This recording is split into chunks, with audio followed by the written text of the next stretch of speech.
Olá, muito boa tarde para você que nos acompanha no Jornalismo Sem Filtro. Eu sou Andréa Luiza Matias, estou em Brasília, sou jornalista e estou acompanhada aqui dos meus colegas, jornalista independente, Paulo Alves, também servidor público, Gil Vicente, que é advogado, e também o Marcelo Zanotto, que é administrador de empresas e também empresário.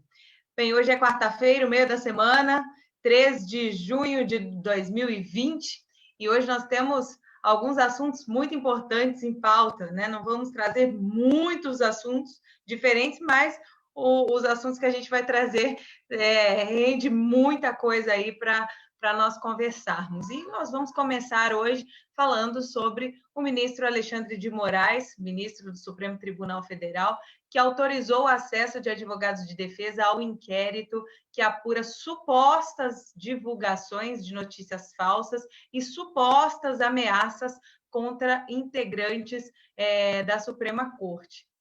Alvo de críticas pela forma como a investigação é conduzida, o STF marcou uma sessão para o dia 10 de junho, ou seja, na próxima quarta-feira, né, para que o plenário possa julgar a legalidade do inquérito.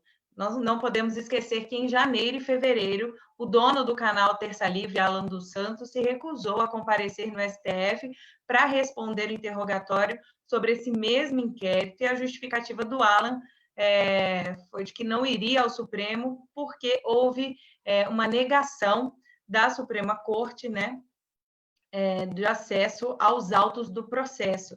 E aí, nesta segunda-feira, o ministro Alexandre de Moraes foi ao Twitter dizer que essa afirmação é falsa, né, de que a defesa não teria acesso aos atos.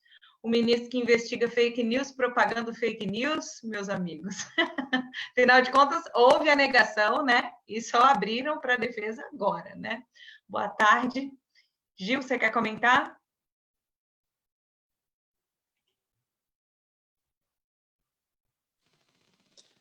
Olá, Andréa. Olá, meus amigos, tudo bem? Então, essa negação do ministro é uma coisa muito interessante. Aliás, ele foi pego em duas situações nessa semana, né? A primeira delas, que as redes sociais trouxeram de volta, né, uma fala dele logo no início, que ele havia entrado no Supremo, onde ele estava se dirigindo, por exemplo, aos políticos ou àqueles que estavam se dedicando à vida pública, né? E aí, nas palavras do próprio ministro Alexandre de Moraes, ele falava, olha, quem não está preparado para a vida pública, não se exponha, porque faz parte da vida pública você se expor e o seu nome ser colocado em determinados questionamentos, né?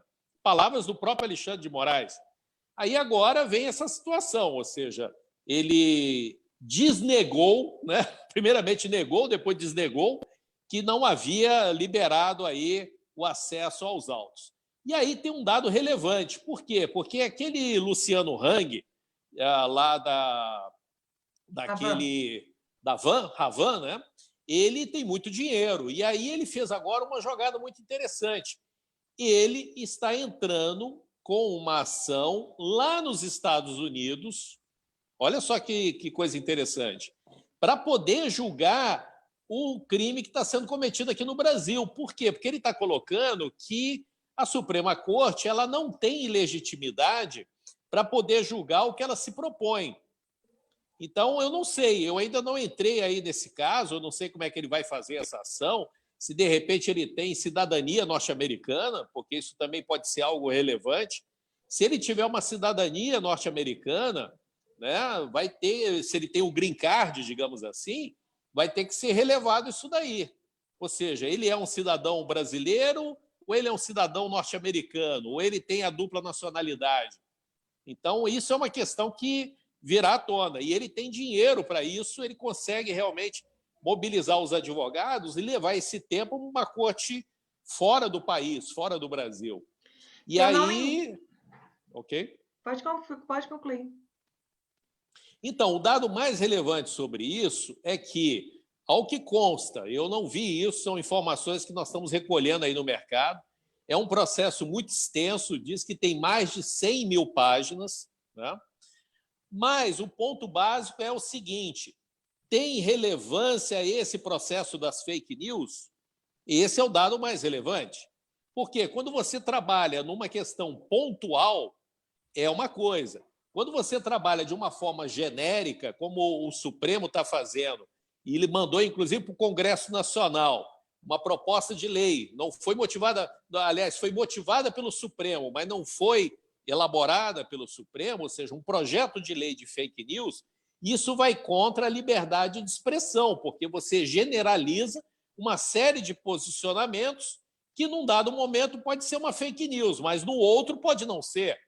Então, ou seja, cerceamento da liberdade de expressão é algo que o Supremo Tribunal Federal brasileiro não deveria entrar.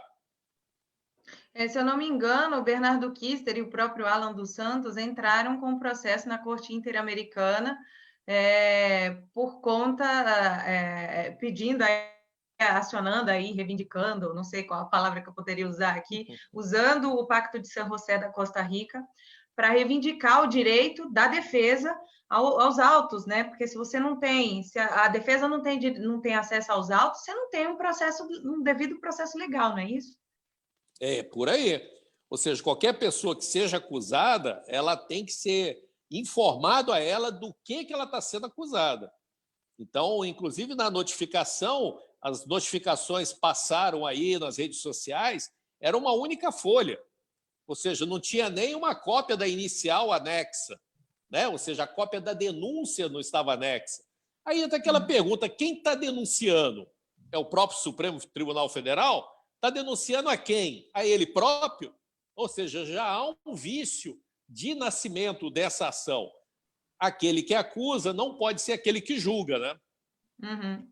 E nesse caso, aquele que acusa e julga é o mesmo que é a vítima. É uma salada. Bem, essa semana, na segunda-feira, mais precisamente na segunda-feira, o presidente Jair Bolsonaro pediu a seus apoiadores que não comparecessem às ruas no próximo domingo, dia 7, quando estão previstas manifestações dos antifas, né? Os chamados democráticos pela nossa mídia cega, né?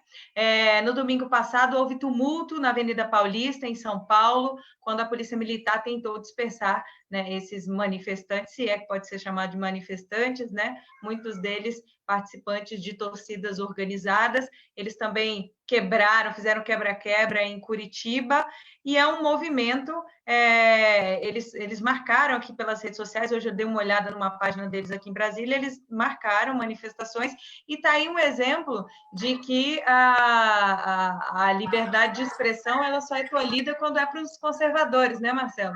Porque os caras chamam para briga e ninguém faz nada, né? Eu acho que eu acho que tudo isso que está acontecendo é muito bom, o desespero deles, porque eu digo de quem está bancando isso, até o Mourão fez uma carta muito boa sobre isso, né, chamando a responsabilidade de quem está financiando.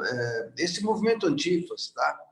Ele não tem nada a ver com o Antifas do começo do século passado. Ele foi um movimento recriado pela nova ordem mundial para bagunçar no mundo inteiro, tá certo? Se você ver aquela entrevista do Jacob Rothschild no The Economist de novembro do ano passado, você vai ver que ele confessa que não há tumulto no mundo hoje que eles não tenham participação. Eu não vou entrar agora na entrevista, uma coisa sobre o Trump, mas você vê que nos Estados Unidos o Trump bloqueou o dinheiro dos Soros e o pessoal foi protestar porque não estava recebendo. Então tem tabela. Lá nos Estados Unidos eles pagam $15 por hora que a pessoa fica na manifestação, tá certo?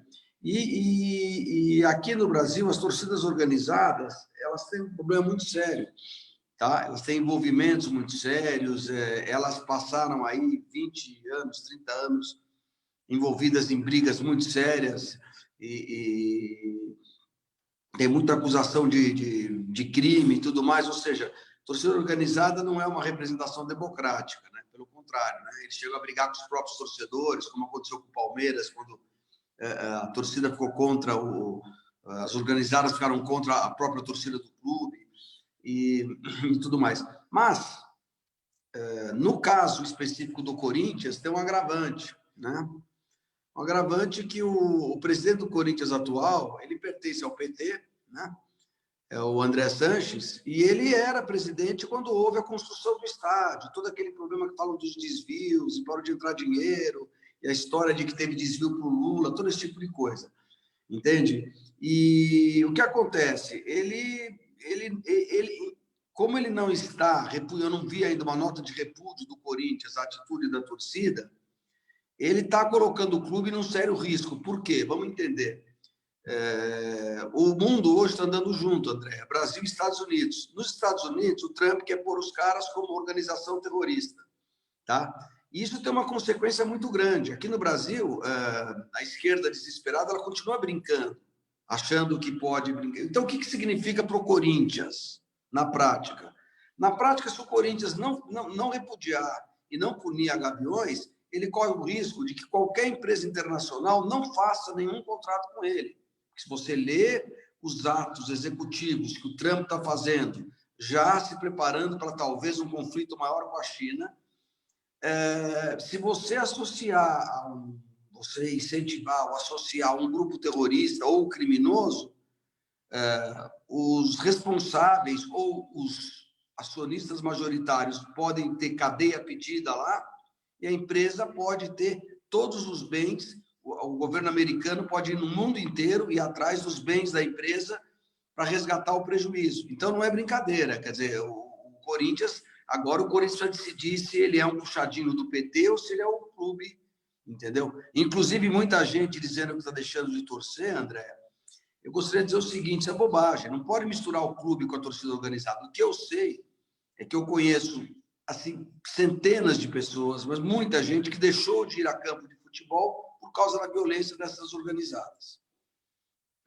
E não tem nada de democracia. Acabou de vez com o nome das grandes da mídia. Acabou. Encerrou. Aquela palhaçada de jornais e tudo. Talvez seja a hora, então, Marcelo, dos grandes clubes repensarem essa questão das torcidas organizadas, que não é um problema de agora, né? Como você falou, muitas famílias deixaram de ir aos estádios por conta da violência promovida pelas torcidas, né? Quantos casos a gente já ouviu falar de assassinatos, envolvimento com drogas? Então, assim, são organizações criminosas legalizadas. Eu sou corintiana, mas conheço outros corintianos que ficaram extremamente frustrados, não só com essa atitude agora da Gaviões, mas, por exemplo, o ano passado, quando eles colocaram lá no Carnaval uma figura de Jesus Cristo sendo apanhando lá, né, pela uma figura do demônio, e as pessoas ficaram chateadas, porque a maioria dos brasileiros é cristã. Então, acaba que a torcida vem com essa representatividade que não representa a maioria na prática, né? Mas o que ela tem em comum é o seguinte, é que os próprios dirigentes, eles só punem as torcidas quando a coisa está muito grave. Você tem muita corrupção no futebol, você tem muito interesse de dirigente que fica amiguinho de torcida organizada para se lançar político e ela servir como palanque eleitoral. Então, é uma coisa muito complicada isso aí. O futebol, eu acho que ele realmente... ele foi no mundo todo cheio de escândalos, desde Copa do Mundo, de FIFA, de CBF, de venda de resultados na Europa. E André, o futebol precisa de uma limpeza. André, é complicado. Olha só, posso aproveitar um pouco o que o Zanotto falou aí? Claro. Paulo, você entra em seguida, pode ser? Ok. Já eu passo a bola para você na entrada da área, hein? Nesse tema do futebol. Senhor. Vamos marcar o gol. Eu estou aqui entrando na zona do adversário. Olha só, vamos lembrar que o Marins, aquele que foi preso pelos Estados Unidos, né? E foi cumprir pena lá em Nova York, né? E muitos dirigentes de futebol da FIFA, eles não podem pisar em solo norte-americano, porque eles são presos imediatamente. Mas o melhor caso é esse do Marins. Ele foi preso, foi conduzido para os Estados Unidos e está cumprindo pena lá em território norte-americano, independente da nacionalidade dele. Por quê? Porque ele conspirou um plano que foi executado fora dos Estados Unidos, só que o plano foi arquitetado dentro de um hotel nos Estados Unidos, ou seja, em solo norte-americano. A partir do momento que aquele plano foi concebido em solo norte-americano, ele ameaça a soberania americana. Na medida que isso que o Zanon estava falando aí, né, ou seja, daqui a pouco o que ocorre? Se o Corinthians pega uma verba, e ele não pegará, porque as empresas são muito ligadas agora nesse assunto, eles não vão patrocinar, né, clubes ou agremiações ou quaisquer, digamos assim, organizações sociais ou políticas que tenham vinculação com esses grupos. Só no Brasil, nós temos aí, por exemplo, do Jorge Soros, nós temos 6 organizações não governamentais já mapeadas que recebem ou já receberam dinheiro do Jorge Soros. Então, essas organizações e os seus dirigentes, eles podem ser presos, deportados e vão cumprir pena lá nos Estados Unidos. E olha que nessas 6, você tem a ONG do Fernando Henrique Cardoso, você tem aquele Instituto Igarapé, daquela Ilona Sabo, que ajudou a esposa do Moro a fazer recentemente a própria organização deles. Você tem Mídia Ninja, você tem aquela agência pública de informação. Então, tem muita gente aí que pode ser pego e vai ter que cumprir pena lá nos Estados Unidos, viu? Vai lá, Paulo, a bola é tua. Vamos ativar. Então, vamos marcar o gol, né, Gil? Já que foi falado na torcida do Corinthians, esse movimento do Antifas, ele tem um lema, né?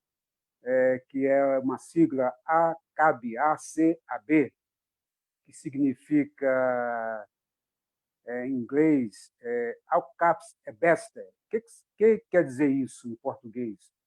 Todos os policiais são bastardos. Esse é o lema deles. Então, esse movimento ele veio dos hooligans da Inglaterra, aquela torcida organizada que a esquerda usa, né, para fazer bagunça, para fazer badernas nas ruas. Inclusive, eles foram proibidos de entrar na Copa, né? Então, esse movimento chegou agora aqui no Brasil. E, como diz, que eles defendem a democracia, como que eles defendem a democracia se eles incitam a violência, a depredação, né? Que democracia é essa que eles defendem? Se incita a violência, e principalmente matar policiais, que esse é o lema deles. Então, é por aí. Usar a torcida, como o Marcelo falou, é uma coisa perigosa para a nossa democracia. Ok. Valeu, Paulo. Pois é, a gente ainda vai estender um pouquinho nesse assunto dos antifas, né? Que ganhou aí aplausos da mídia, ganhou aplausos de enfermeiros. Eu não sei se vocês viram lá nos Estados Unidos, um grupo de enfermeiros na rua batendo palmas para os caras, né? Aqui no Brasil nós tivemos, além do Dória e do Alexandre Frota, dentre outras figuras aí duvidosas, os deputados do PSOL, a Sâmia Bonfim e o Glauber Braga, também conhecido como desqualificado, né? Foi assim que ele foi qualificado pelo Moro, lá no Congresso, eles estiveram, inclusive, nessas manifestações, né? E aí vem a imprensa brasileira e diz que eles estavam lá pela democracia. Nos Estados Unidos, eles já estão gerando revolta porque eles pegaram carona ali naquele caso trágico, né, do Floyd, do George Floyd, que foi assassinado por um policial, né? E aí eles pegaram carona, né? Utilizaram ali aquele negro para dizer que eles estavam ali lutando contra o racismo. Mas você veja, um policial negro de 77 anos, aposentado, também foi assassinado no meio desses protestos, por essas pessoas que se diziam estar protestando contra o racismo. Esse policial negro de 77 anos que foi assassinado, ele foi morto porque ele estava tentando defender a loja de penhores deles. Né? Tem um vídeo muito interessante que eu até coloquei no meu perfil hoje do Facebook, de uma moça falando sobre eles, né? Que eles ficam caladinhos quando, por exemplo, crianças são mortas em Chicago todos os dias, e esse movimento Black Lives Matter que significa Vidas Negras Importam, né? Tá todo mundo ali no mesmo bolo junto com os antifas. Eles não aparecem quando essas crianças são mortas. E quando negros são mortos por outros negros, o que você tem de resposta é que eles eram informantes e que informantes têm o que merecem, né? Então, você vê que na verdade, eles utilizam desses movimentos para poder fazer balbúrdia. Muita gente ainda não entende o que são os antifas, né? São os antifascistas, mas o que é o fascismo, Marcelo Zanotto? Queria que você fizesse um resumo aí, porque hoje em dia ficou muito banalizada essa palavra fascista. Durante as eleições do ano passado, do ano atrasado, em vez de fazer uma apresentação histórica do fascismo, eu vou dizer aquilo que eu acredito que ele seja. O fascismo criado pelo Mussolini foi o seguinte: o Mussolini era um socialista, comunista, radical na juventude, muito inteligente, e um problema que você tinha quando ele começou a galgar na política, o problema que você tinha com o comunismo, a bronca que o povo tinha do comunismo, dos bolcheviques, é que eles, embora sempre traíram e mataram os anarquistas, eles se diziam falsamente amigos dos anarquistas. E eu sei pelo meu avô, que viveu quer dizer, que italiano, nascido, já morreu faz muito tempo, no final do século XIX, em 1888, ele teve meu pai já muito tarde. E, na verdade, o que o Mussolini fez? Ele falou: poxa, eu quero um socialismo, mas eu quero me desvincular, aí é que está, da ideia dos anarquistas. Aí ele chamou um pensador que era um dos maiores amigos do Marx, um dos marxistas mais importantes, que hoje a história mente esconde, que era o Giovanni Gentili, que foi o cara que desenhou. A única diferença do socialismo soviético, ou socialismo, hoje o comunismo, vamos dizer, da China, de Cuba, e do fascismo é um só. É que o fascismo, ele pegava a ideia do socialismo, basicamente, por isso chamava nacional-socialismo. Por que nacional? Misturando com a ideia de nações, de pátrias grandes, pátrias do país, ou seja, uma grande nacionalidade. E o fascismo, exatamente para afastar a ideia de que ele poderia ter qualquer ligação com o anarquismo, ele era muito enérgico nas regras, nas leis e tudo isso, entendeu? E isso encantava, vamos dizer, a população. Não vou falar bem do nazismo, porque o nazismo teve umas outras vertentes, é outra coisa, agora é um pouco mais complicado, um pouco diferente, um pouco complicado. Mas o fascismo é exatamente isso. Os antifas que surgiram naquela época eram movimentos realmente de reação a esses movimentos totalitários. E não tem nada a ver. O que tem hoje, tanto esses movimentos, esses novos movimentos de negros americanos, ou o antifascismo, o antifas, eles são movimentos financiados principalmente por uma pessoa, que é o dealer de todos os globalistas, que é o George Soros. Você viu que nos Estados Unidos caiu tanto a máscara, eu não sei porque Rede Globo, Folha, desafiou todo mundo, CNN, Ted Turner, que é tudo a mesma coisa, tudo projeto Syndicate, é o mesmo palpite. Eu desafio eles para colocarem o vídeo do pessoal lá dos antifas, um grupo de antifas reclamando que não tinham recebido dinheiro. E depois tem um outro vídeo que o cara fala, ele paga por tabela. É o seguinte, é $15 por hora que você participa. E se você consegue trazer mais pessoas, você tem um extra. Quer dizer, é uma atividade entre os jovens que é totalmente financiada. Tá certo? Nos Estados Unidos hoje, embora você tenha todo esse problema, cada vez mais a comunidade, que eles falam afrodescendente, o americano, ela está cada vez mais integrada aos Estados Unidos e ela gosta cada vez mais do país. Então você vê aqueles que são contra esses movimentos, como eles falam que eles são americanos com orgulho, que eles gostam de ter liberdade, eles gostam de viver, eles gostam do país. Isso é um fato real. Então, e o que acontece? Aqui no Brasil não existe o antifas. O que eles fizeram?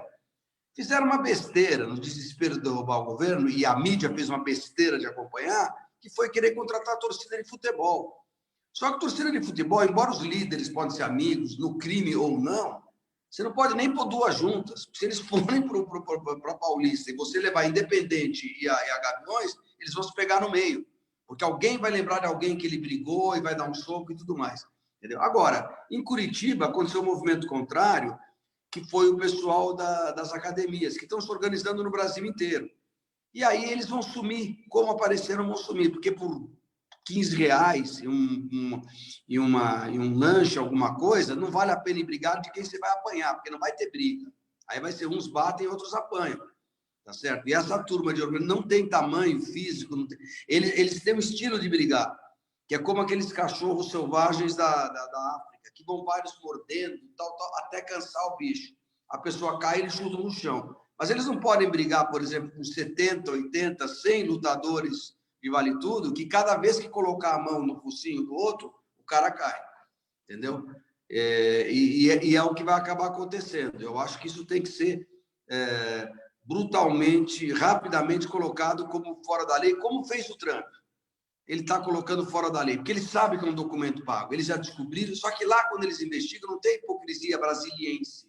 Quando eu digo brasiliense, é do poder central, né, das instâncias, de ficar fingindo que não existe.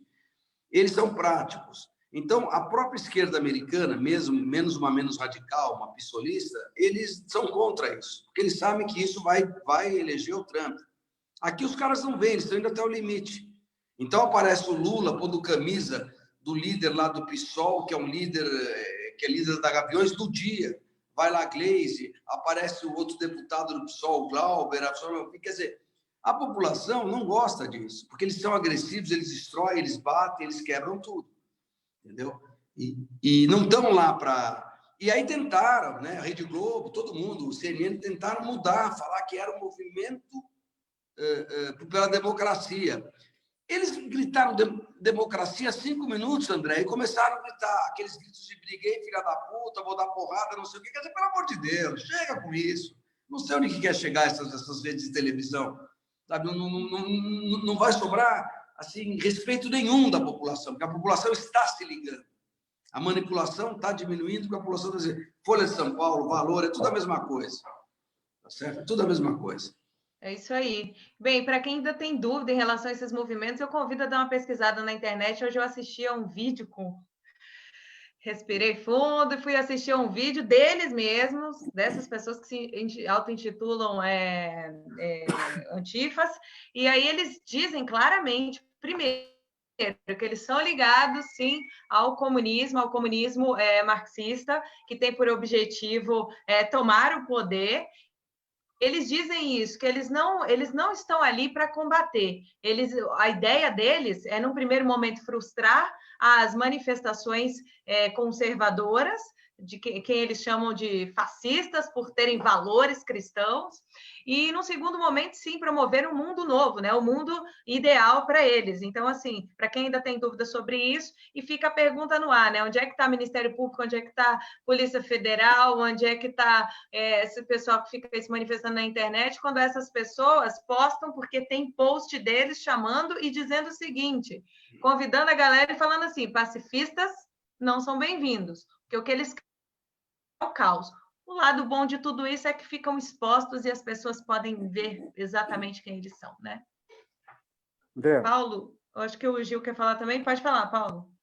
eu quero pegar uma deixa aí da fala do Marcelo, a respeito do significado do fascismo, que é um movimento político-filosófico, né, que foi criado por esse cidadão que o Marcelo citou, o Benito Mussolini, e que faz prevalecer os conceitos, né, da nação e raça, né, sobre os valores individuais, né, e que representa um governo autocrático, quer dizer, um governo autoritário, né? Na realidade, isso é uma ditadura, uma ditadura. E esse movimento que está acontecendo no mundo todo, do vírus, desses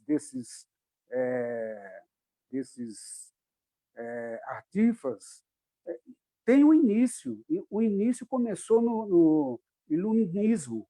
E o que significa o iluminismo? O iluminismo significa a luz de Lucifer. A luz de Lucifer. Quer dizer, É o mal querendo dominar o mundo. Mas, se prestar atenção, no final de Lucifer tem a palavra fé. Fé. Então, o que nós cristãos deveremos fazer? Ter fé e acreditar que a luz superior irá dominar o mal. Ok.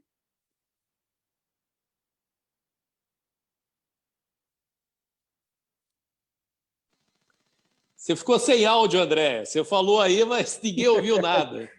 Leia meus lábios, eu chamei você. Exatamente, eu vi.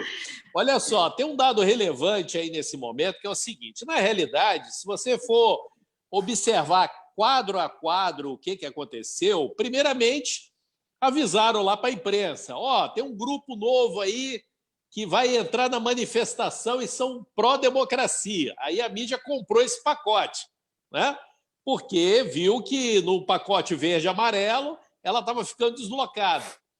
Só que deu ruim, porque foram lá no Corinthians, onde é que o Lula tem acesso, né? E fizeram uma tremenda de uma palhaçada. Então, no final das contas, você vê quadro a quadro quem eram os envolvidos nesse processo. Você tem a liderança de Lula, corintiano, tem vários vídeos, inclusive na internet, que coloca que ele foi o grande presidente do Corinthians, porque grande parte da verba da FIFA, né? Ou seja, da Copa do Mundo, foi para o Corinthians, porque o Lula era o presidente, né? E a Odebrecht que construiu. E aí vai lá no Corinthians, tenta amealhar a galera lá por 15 pratas, e aí deu ruim, porque saiu fora do controle. Nós estamos saindo agora de uma situação de confinamento, e esse pessoal literalmente surtou, assim como estão surtados lá nos Estados Unidos também. Então, o que está acontecendo no mundo? Nós estamos encerrando um ciclo que começou lá atrás, lá na Revolução Francesa. Liberdade, igualdade, fraternidade. Isso daí está indo para o espaço. Esse conceito, né, que foi instituído aí, até o Paulo muito bem colocou, mas dentro de uma visão, digamos, religiosa, esse conceito do iluminismo nascido na Revolução Francesa está chegando ao seu declínio agora, porque já chegou no seu cume e agora começa a decair. Os valores de liberdade, igualdade e fraternidade, inicialmente liberdade nos países democráticos, igualdade nos países comunistas e a fraternidade colocada na mão da religião, isso daí caiu por terra. Porque o que nós temos hoje no Brasil? Nós temos, primeiro, comunismo. Quem é que defende o comunismo? A China. Quem é que está ficando isolado em todo esse processo? A China. Porque a Rússia já está se aliando aos Estados Unidos. Essa que é a questão. A Rússia quer muito mais parecer uma democrata parlamentarista, uma mistura aí czarista, digamos, para perpetuar a imagem do Putin, né? Putin está querendo pegar o Lenin e já jogá-lo fora, né? Desovar o corpo dele lá do mausoléu e já jogar no Rio lá. Por quê? Porque o Putin quer iniciar uma nova era da União Soviética, da Rússia, né? Da antiga União Soviética. E, com isso, sepulta de vez a questão do comunismo. A China vai ficando isolada. Por sua vez, a China está tentando entrar na África, já entrou em vários países, já cooptou esses países. A Europa, por sua vez, está ficando sem identidade nenhuma, né? Essa que é o ponto. Eles tinham aí um caminho, até mesmo, várias vezes já ouvi falar isso, que eles queriam que o presidente francês posasse aí do novo líder mundial para poder fazer um antagonismo com Trump, com Bolsonaro, etc., etc., já foi engolido. Era o isentão do pedaço que já morreu no caminho. Então, o mundo está ficando, não digo nem mais polarizado, o mundo está ficando transparente. Os Estados Unidos estão dando o tom da democracia, o Brasil está acompanhando o tom da democracia, Europa vai ter que jogar para o lado do Trump, já sinalizou isso, a Angela Merkel e os ingleses também falaram que no meio dessa situação toda eles estão ligados aos americanos, aos norte-americanos. A Rússia já saiu fora da conversa com a China. Os países do Pacífico, que antes estavam apostando na liderança da China, já se afastaram deles, estão fazendo uma coalizão norte-americana. Então, o mundo está sendo redesenhado. E nessa história, a ordem vai prevalecer. Pode escrever isso. E não é uma nova ordem, não, viu? É uma ordem democrática de pessoas conservadoras que querem fazer do mundo um mundo justo para os diferentes morarem, e não para os iguais. Isso é uma coisa importante, Gil, essa questão da democracia aí que você falou, juntando com aquilo que eu falei ainda há pouco, porque nesse vídeo que eu falei para vocês que eu assisti, depois eu posso disponibilizar para vocês assistirem, o cara, inclusive, fala isso, né? Eles não são a favor da democracia. Então, assim, a imprensa ou é burra, ou é mau caráter, ou os dois juntos. Por quê? Eles não são a favor da democracia, porque eles dizem que a democracia ela dá espaço para os fascistas conservadores tomarem o poder. É muita viagem, mas eles falam isso. Agora, deixa eu só... A gente já vai entrar no assunto Estados Unidos-China, onde é que o Brasil fica numa possível guerra, mas eu queria ler alguns comentários aqui. A Regina Freitas, obrigada, Regina, está sempre participando com a gente aqui. Ela disse que nos Estados Unidos os ex-combatentes enfrentaram os terroristas e só um tapa caía e não levantava. Está empolgada aqui a Regina com os fights lá nos Estados Unidos. A Luísa Rebouças também está sempre acompanhando a gente. Obrigada, Luísa, está sempre compartilhando a gente. Ela diz o seguinte, a mídia comprou porque quis. Na véspera, todos já sabíamos que Lula havia convocado organizadas e movimentos para a guerra na Paulista. Lula fez o mesmo que fez em 2013. Dória não evitou porque não quis. Deve ter ficado com raivinha porque a PM bateu continência para a população um domingo antes. Exatamente isso, né? Em 2013, os Black Blocs entraram da mesma forma e eles perderam o controle, né? A Sônia Regina também passou por aqui, a Ana Creuza, Fabrício José. Sim, Paulo? Só para pegar uma deixa aí, o Trump já colocou os antifas na lista de terrorismo. Quer dizer, está dando prioridade para o Departamento de Justiça, né, investigar e quebrar o sigilo de quem está por trás desse movimento. Entendeu? E se o Brasil não abrir os olhos, a gente vai perder. Então, o presidente da República tem que colocar esse grupo também na lista de terrorismo. Porque o que eles fazem, se vocês verem as manifestações deles, é terrorismo. Não tem nada de democrático ali. Exatamente. Marcelo Zanotto, você quer falar? Quero. Veja bem, a mídia não comprou porque quer. Eu vou repetir. Vamos ver quem é a mídia. Você sabe o patrimônio que tem o dono da Folha ou os donos da Globo? A mídia, na verdade, ela pertence a bilionários em dólar, que são ligados ao movimento globalista. E eles atendem a uma coisa que chama Project Syndicate. Project Syndicate é um projeto de pautas iguais do mundo todo. Então, você veja que coisa engraçada. A gente está com a pandemia, a gente está com crise de credibilidade na mídia, está com falta de anúncio, economia ruim. Mas eu te pergunto, qual é o interesse dos donos dessa mídia? Será que eles não estão vendo? Eles não estão nem aí.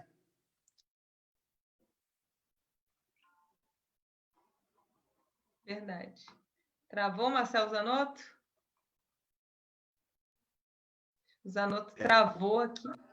Oi, Caiu? Zanotto. Não, voltou. Você falou, você parou no eles não estão nem aí.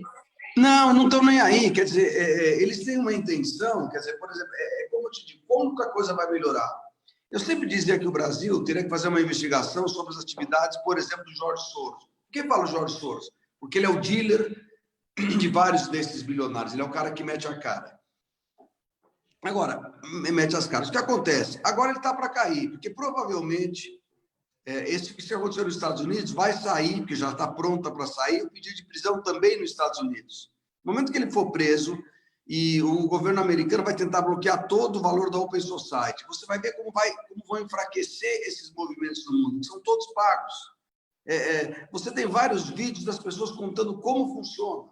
Eles pegam os jovens que estão ou desempregados, e tem gente que vai alicia, que vai e paga, que nem se fosse É a mesma coisa que você ir em Inferninhos e via aquelas mulheres de 40 anos mais experientes pegando as garotas novas e contratando para ir fazer festas e coisa e tal na prostituição. É exatamente igual, entendeu?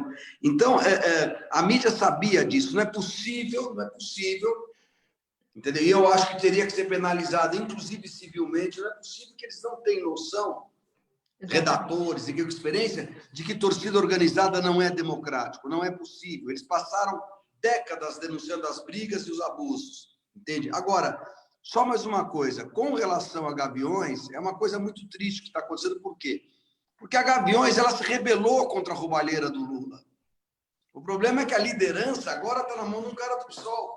Eles exigiam transparência. Chegaram a fazer movimentos para saber, porque esse Lula, que é querido, ele destruiu também o Corinthians, porque ele criou uma dívida enorme e o clube está pagando um custo absurdo. Quer dizer, a hora que entrar um presidente não ligado ao PT lá, ele vai falar, eu sei que eu devo, mas não vou pagar mais nada enquanto não ver o quanto foi desviado. Destruíram um clube de futebol em função de um estádio que teve um superfaturamento que todo mundo sabe. É só você comparar os preços do estádio do Corinthians com a reforma do estádio do Palmeiras. O Corinthians chegou a custar 2,5 vezes. Não pode, não tem. Entendeu? Uhum. Entre juros, entre atraso. Agora, uma outra coisa que a gente não comentou aqui, talvez seja importante levar em consideração nessas manifestações violentas, é que durante a pandemia eles soltaram mais de 30 mil presos, né? Mais de 30 mil presos. Eles podem até, alguns estar participando, mas eu acho que agora o que você está tendo é uma escalada, por quê? Porque as academias, e são muitas, pessoal de academia, profissionais de academias de artes marciais, como já fizeram em Curitiba, vão começar a ir nas manifestações. Aí acaba essa farra. Não tem condição. Aí a coisa muda de assunto. E também é o que eu falo. O Brasil, infelizmente, ele está tomando todas as medidas ao contrário do que devia. Não tem como você ter paz em nenhum país do mundo se você não que tem interesse do senhor Jorge Soros. Não tem jeito. Ele está por trás de tudo. E ele mesmo tem matérias que ele fala isso. Não adianta você falar fake news, não tem fake news. Ele sempre admitiu isso, ele é conhecido por isso. Ele sempre quebrou países e enriqueceu comprando países de graça, quebrando para especulador. É um cara que tem uma história dessas. Ele não é um cara do bem. Só que ele faz um serviço para os outros, né? Peraí, e vai cair. Vai cair rápido. Deixa eu liberar o Gil aqui. O Gil completar aí para a gente poder virar para a pauta da guerra. Vai lá, Gil. Eu já vou dar um gancho para a guerra desse processo. Então fechou.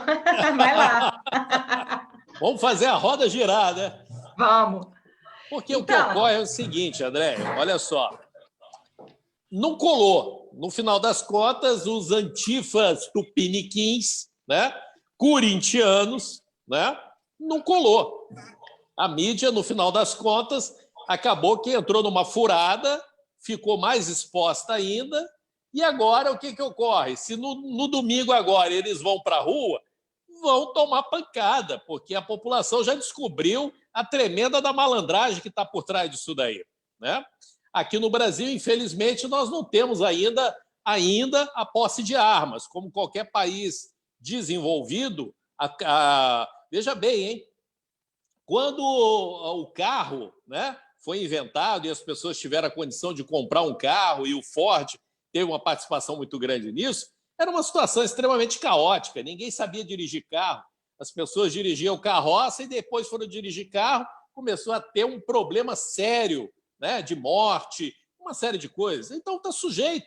Mas no passar das coisas, o país foi amadurecendo. Então o Brasil também vai amadurecer e, com certeza, a nossa população terá o porte de arma também. Mas eu quero só fazer um gancho com toda essa história que está acontecendo, que é o seguinte, meus amigos, vejam como é que o Supremo Tribunal Federal começou a mudar um pouco aí o tom, né, que ele estava trabalhando. Você veja, por exemplo, o ministro Celso de Mello já abriu mão de entregar o celular, né, de pegar o celular do presidente.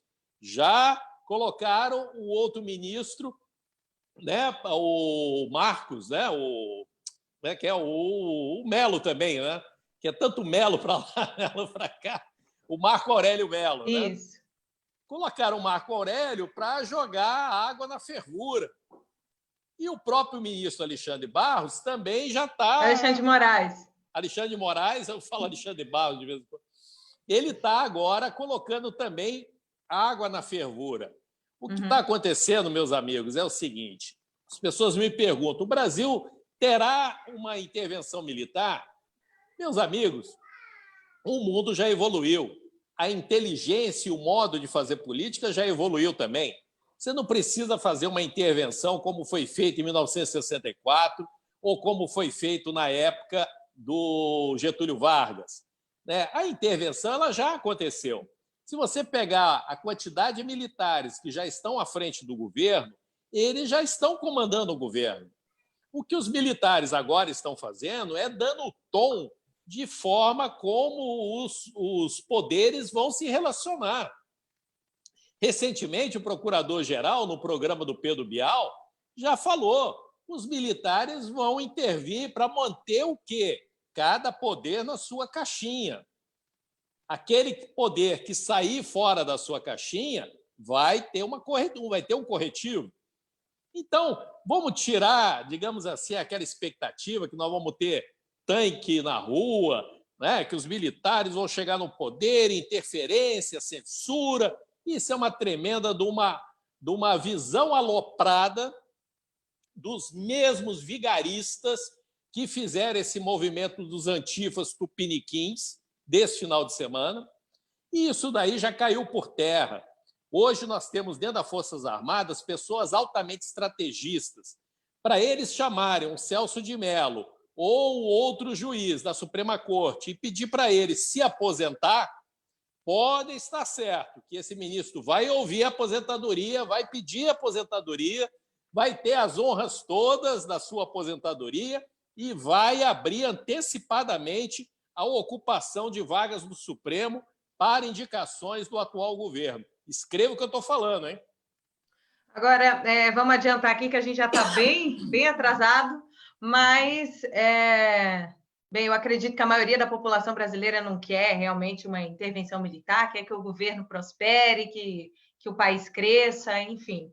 Agora, a gente tem movimentos fora do país também, né? A gente tem coisas acontecendo lá fora que podem interferir aqui no Brasil, como, por exemplo, a possibilidade de uma guerra entre a China e os Estados Unidos, que é algo iminente, né, Marcelo Zanotto? E como é que ficaria o Brasil no caso de acontecer, de fato, uma guerra entre China e Estados Unidos?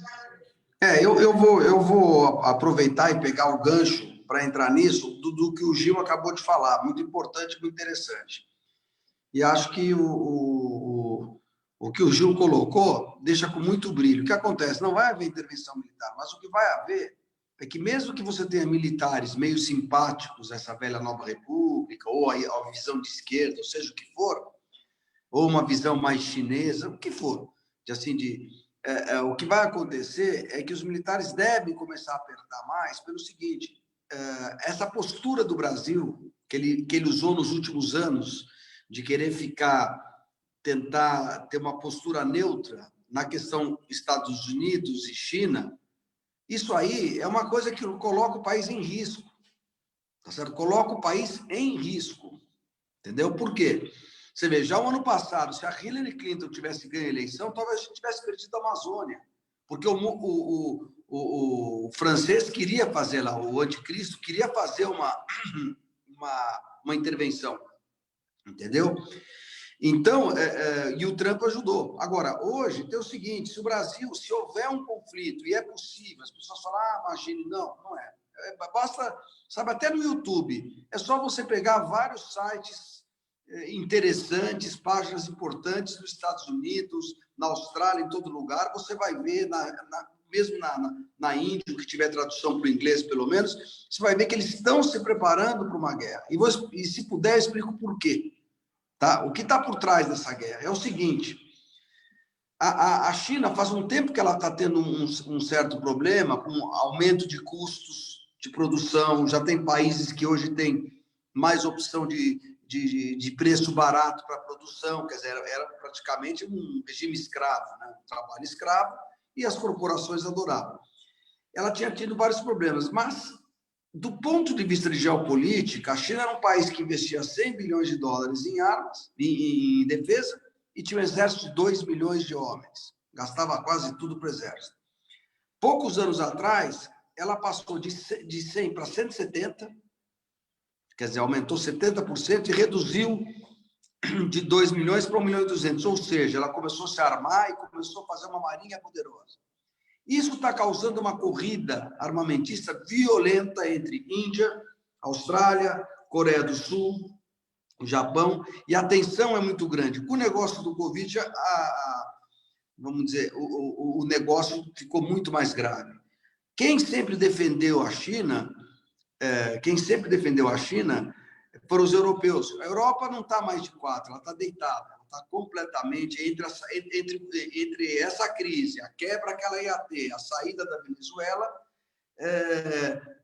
realmente ela está sem força nenhuma. E o Trump está com uma força tremenda. E os Estados Unidos, gente, vejam os atos que ele está tomando, André. As pessoas têm que abrir a cabeça. Então não adianta falar, mas imagine, vai ter uma guerra com Hiroshima. Não, hoje você tem bombas técnicas. Se houver uma guerra, seria um ataque rápido que destruiria a força de ataque da China, que é o que quer a Austrália, que é o que quer a Índia, que é o que quer o Japão, que é o que quer a Coreia, para atrasar esse movimento. Outra coisa, a China que virá depois, nós já conversamos muito isso, que virá depois dessa pandemia, não é essa, com todo esse poder. Hoje ela está aí com 1 trilhão e 400 bilhões de dólares em papel que o Trump não vai pagar, querendo comprar tudo que pode no mundo todo. E está assim, porque é uma informação que vai vir dos Estados Unidos, estão investigando, corrompendo políticos pelo mundo todo para fazer negócio, aproveitando a pandemia e tudo mais. Só que ela pode ter problemas sérios. O Brasil vai ter que se posicionar. Se houver uma ameaça real, aí o Exército, as Forças Armadas, com certeza vão falar, olha, para de brincadeira, agora nós temos que estar alinhados do lado certo. É isso que eu acho. Certo, obrigada então, Marcelo Zanotto. Já vamos caminhando para o final. Gil Vicente, de Bera liberou. E daqui a pouco o Paulo aí arremata, né, todos o lado sanguíneo que nós temos aqui de críticas e posicionamentos, né? Paulo sempre com a temperança dele, isso é importante. Olha só, Andréia, o que está acontecendo nisso daí? Nós já estamos em guerra. Vamos acordar. Você promover um confinamento mundial do jeito que está acontecendo já criou um ambiente de guerra. Então, nós já estamos numa guerra química. Esse é que é o fato. O presidente Trump já se pronunciou recentemente porque que ele deixou de dar mais de 400 milhões de dólares para a OMS, enquanto a China só dava meros 30 milhões. Por quê? O que ocorre?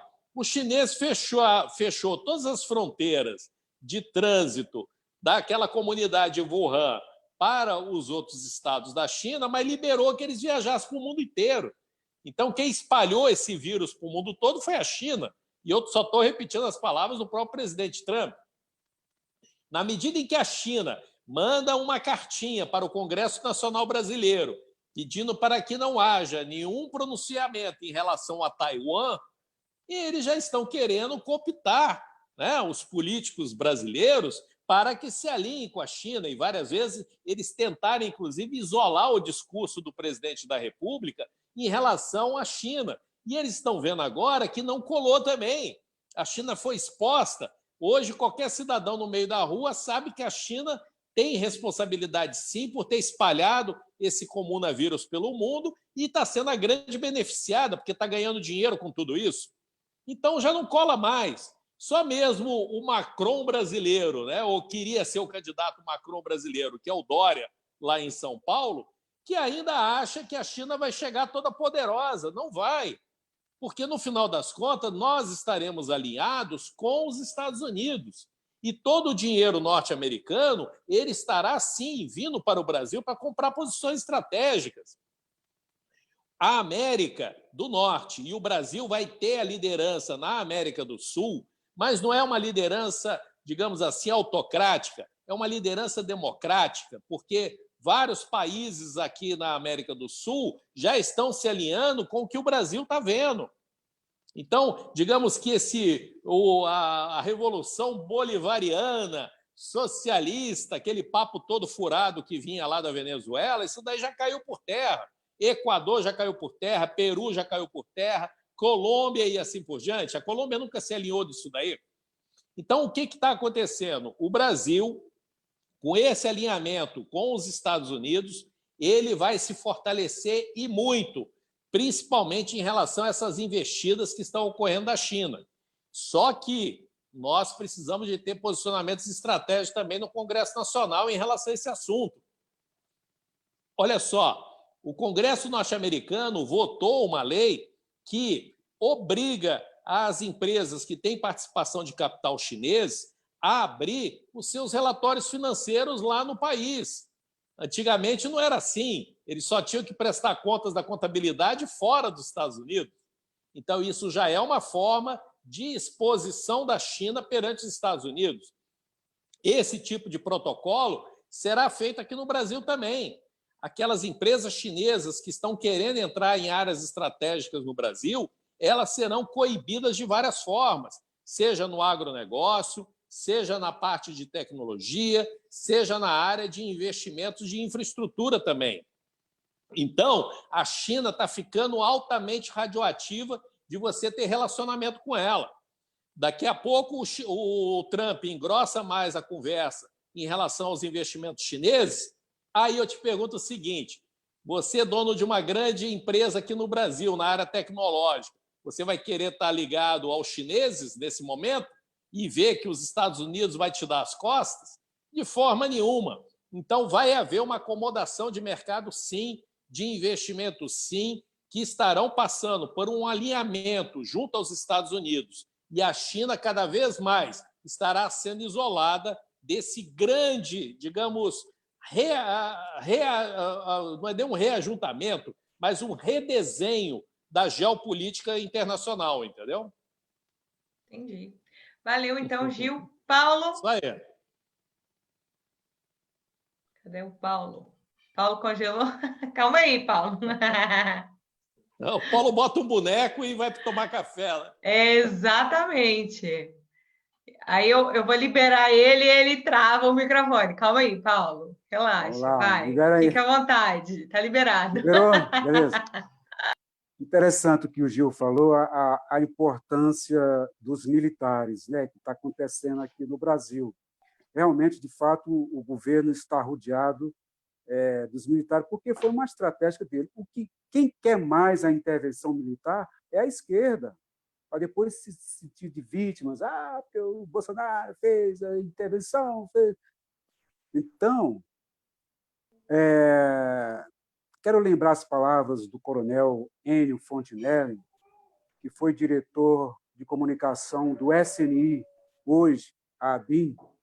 Ele tem um livro que fala o Brasil, zona de retaguarda nuclear. O Brasil já foi uma zona de retaguarda dos Estados Unidos. Inclusive, a família Rockefeller, eles compraram uma ilha aqui em São Paulo para transformar essa ilha numa fábrica de nuclear. Só que ele diz que o seguinte, que a guerra já existe, já está existindo. E essa guerra, como o Gil falou, é o vírus que está lançado, e vão lançar mais outros vírus, querendo destruir a população e destruir a economia, que já está acontecendo agora. E ele falou uma coisa interessante, que a nova ordem mundial ela tem muito dinheiro, mas muito dinheiro mesmo. Só não tem a única coisa, que é o poder militar. E é como o Gil falou, essa curva agora está em decadência, justamente porque eles não têm esse poder militar. Para a gente ver a importância do poder militar. Ok. Eita, beleza. Eu me multando aqui. Marcelo Zanotto. Eu queria só dizer uma coisa, que ocorreu um plano ano passado, é bom a gente falar, o pessoal gosta de teoria da conspiração, mas o pessoal quer saber aquilo que não sai na mídia. A ideia era a seguinte, quando o Macron, que é um ex-funcionário do Rothschild & Sons Bank, quer dizer, um filhote globalista, ele começou com aquela coisa de Amazônia. Existia uma ideia do Rothschild, pegando bem no que o Paulo falou, viu, Paulo? Eles alugavam o exército. Ele estava incentivando, como o Brasil foi destruído, foi muito desarmado, pelo menos algumas áreas, pelo Fernando Henrique, e o PT fez até alguns bons projetos, mas com uma quantidade ridícula. O projeto para o Sul é bom, projeto, mas muito pouquinho. O Brasil estava totalmente... Eles queriam fomentar uma guerra, dar um ataque da Venezuela ao Brasil para justificar intervir na Amazônia. E foi aí que o Trump começou com a operação de começar a descer navios, que ninguém lembra, para começar a fechar a Venezuela. Aí o Maduro teve medo. E, nesse tempo, ele fez uma negociação com o Putin, que está muito clara.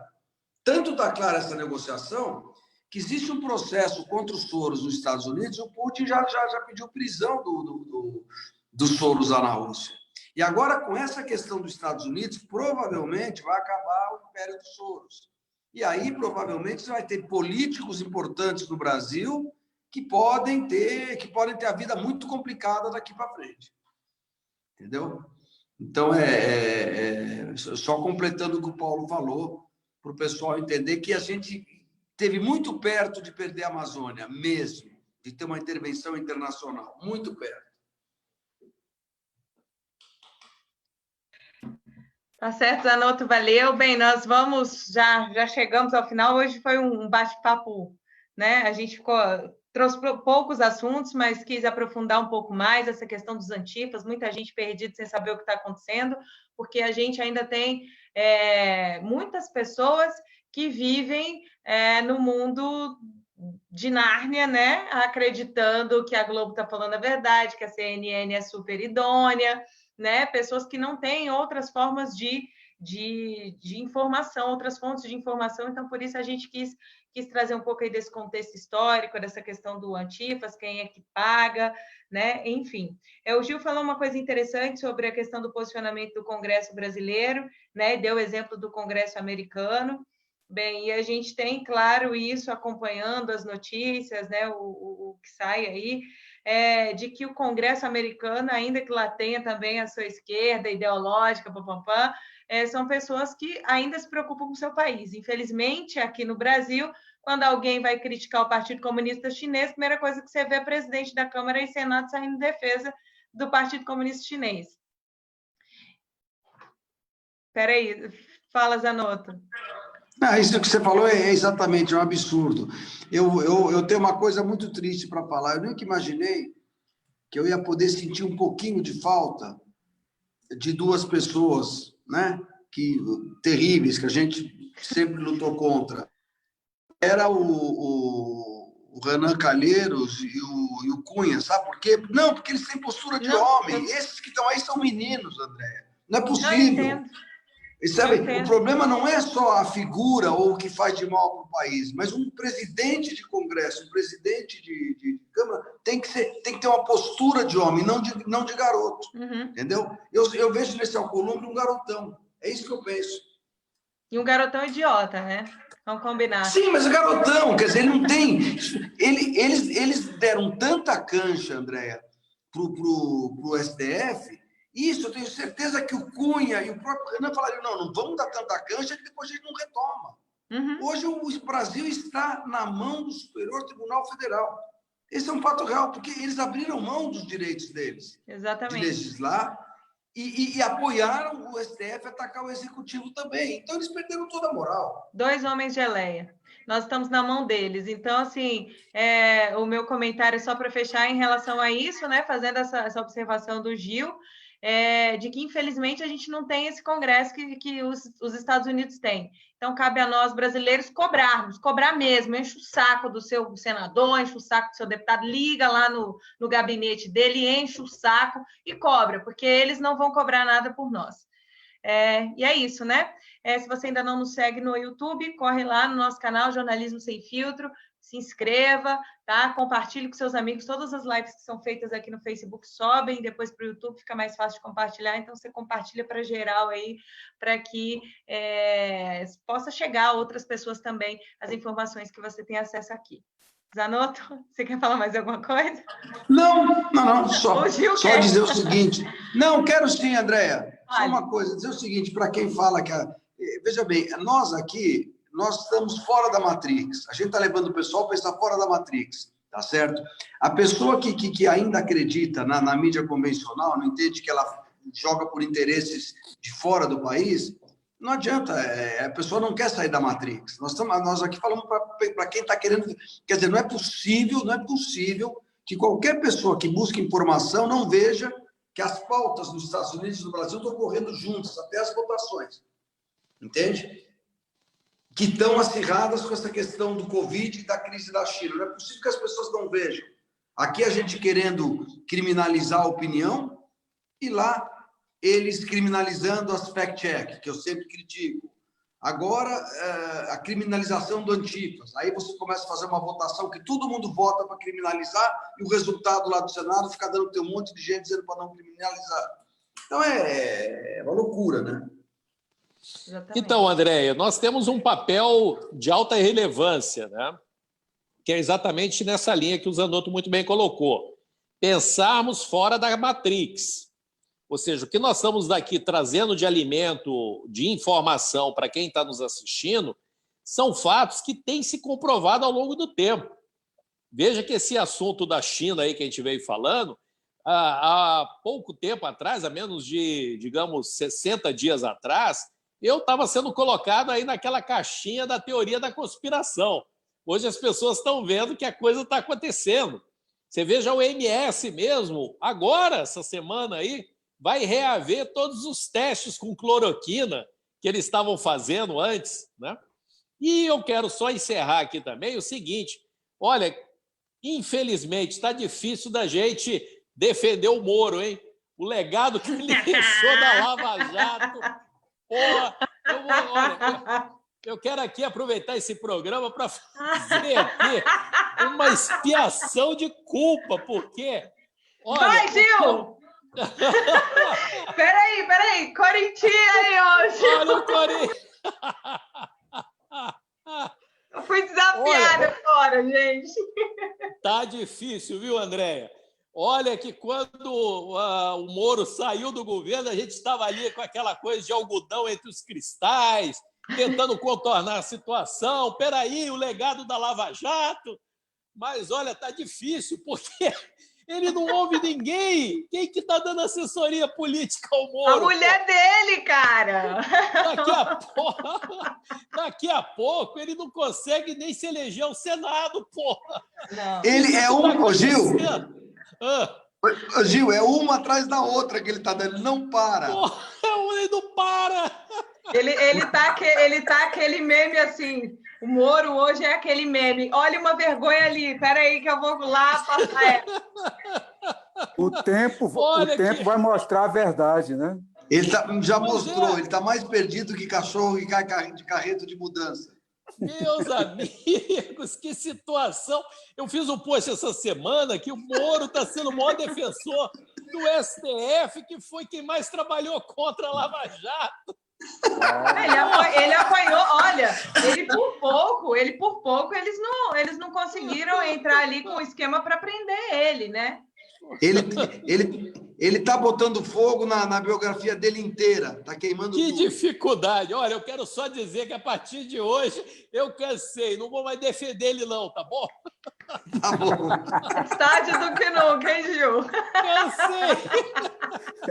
Roda eu a acho pauta, que... vamos olha, não, a gente já encerrou aqui, mas o Gil é um exemplo disso que o Zanotto falou, sobre a questão da Matrix, né? Então, assim, eu acho que a gente não é abandonar essas pessoas que vivem na Matrix, é insistir mesmo, então é compartilhar o vídeo, é conversar, encher o saco, é mandar vídeo, mandar texto, para que um dia essas pessoas acordem. O Gil acordou. É porque o Gil ouviu os argumentos, né? Não, é o Moro, não, Paulo. É o próprio Moro, ele próprio convence. Agora, ó, também, peraí, eu também quero fazer uma meia-culpa aqui. Eu comecei a postar o amadurece Bolsonaro, aquela coisa toda e tal. E o presidente tem amadurecido, hein? A gente está percebendo que ele está ganhando umas caixinhas de amadurecimento aí forte, viu? E o Moro Então, dá o contrário. vou reconhecer, hein? Vou reconhecer. O presidente Bolsonaro, #amadurece Bolsonaro, ele está cumprindo essa pauta aí com exímio. Até máscara ele começou a usar, pô. Ô, Gil, e o Moro vai do lado contrário. E o Moro... Talvez o Bolsonaro estivesse sendo influenciado pelo Moro. O Moro saiu, mostrou a cara. É uma tese boa. Gente, vamos É uma tese boa essa, hein? O Bolsonaro foi formado na AMAN, presta atenção. Olha aí. Ele é um estrategista. Bora, gente. Beijo para todo mundo. Obrigada para você que acompanhou. Valeu demais. E até a próxima. Tchau. Pronto.